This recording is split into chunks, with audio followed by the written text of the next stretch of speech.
কবুল করো, ইনশাল্লাহ দেখবেন ওই একটা সেজদা যদি কবুল হয়ে যায় আল্লাহ পাক আপনার সব গুনাহ মাফ করে দিবেন ইনশাল্লাহ।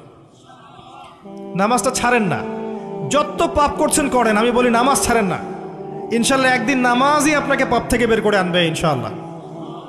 আর শয়তান আপনাকে হতাশ করতে চাইবে, শয়তান আপনাকে হতাশ করতে চাইবে যে তুই তো গার্লফ্রেন্ডের সাথে কথা বললি, রাতের বেলা পর্ন দেখলি, তুই তো ফ্রি মিক্সিংয়ে আছিস, তুই মাদকদ্রব্য খাচ্ছিস, তুই কাজে ফাঁকি মারিস, তুই ট্যাক্স আদায় করিস নাই, দুর্নীতি করছিস, তুই আবার নামাজ পড়বি কেন? শয়তান আপনাকে এগুলো বোঝাবে কিন্তু যে নামাজ তো আমার শোভা পায় না, আমি তো অনেক পাপী মানুষ।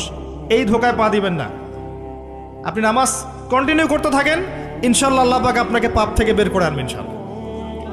ওই নামাজটা যদি ছেড়ে দেন তাহলে আর কোনো হাতিয়ার বাকি থাকবে না। আর আপনি যত পাপ করেন না কেন মায়ুস হবেন না, মন ছোট করবেন না। আপনার একটা সেজদা, যে সেজদা আপনি চোখের পানি ঢেলে দিয়েছেন